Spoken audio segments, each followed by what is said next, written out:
Good morning. So I am feeling so emotional right now of what happened with my Aunt Claire. Well, let me tell you the story. So my Aunt Claire invited me to go to her local Kingdom Hall meeting. So I went. And as I arrived, I felt so loved. It was a typical love bombing technique. The people, the Jehovah's Witnesses, were so nice. I ran into so many Jehovah's Witnesses who I haven't seen for years, and they were so kind, so loving. And when the meeting ended, my Aunt Claire then informed me that there was going to be a Jehovah's Witness picnic at a local public park. So I shrugged my shoulders and said, okay, I'll go. So when I arrived at the public park, there were so many Jehovah's Witnesses showing so much love. They were making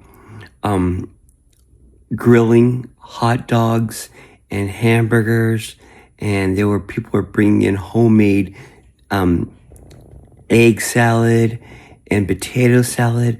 I even saw one of the Jehovah's Witness, which I remember back when I was a Jehovah's Witness, homemade deviled eggs. And I was like, OMG. And so I was reminiscing. People were so nice to me. None of them were shunning me. They knew I was no longer a Jehovah's Witness, but they just showed so utmost love to me. I had a grilled cheeseburger.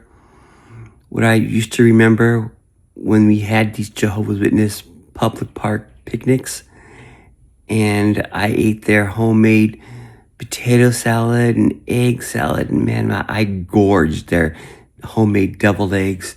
Gosh. And then my Aunt Claire then looked at me and said that we're now going to play softball all together.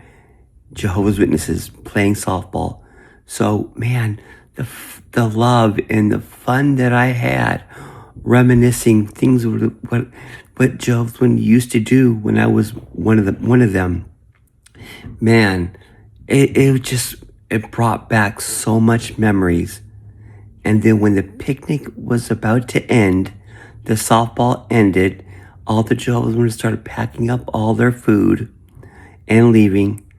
Then my Aunt Claire looked at me and says, and I quote, "Vic, this is what you're missing." She smiled at me and walked away. I never saw her again. I then went home. I was feeling so emotional when I got home. And I sat there all alone, thinking to myself, dang, these Jehovah's Witnesses showed utmost love to me. But do they really follow the real Jesus? Then I thought of 2 Corinthians 11:4, which clearly teaches that there is many people who confess with their mouth that they follow Jesus, they follow Jehovah, they follow God, but they followed the wrong Jesus. And I shook my head and said, my Aunt Claire might have showed love to me. These Jehovah's Witnesses might have showed me utmost love towards me, but I knew, though I was feeling so emotional, I knew that Jehovah's Witnesses follows a wrong Jesus, the wrong gospel, the wrong God. And suddenly I woke up. It was all a nightmare, and it felt so real when I woke up. let me tell you. So anyway, I get these nightmares all the time. So I just wanted to tell you my story. Thanks and have a good day.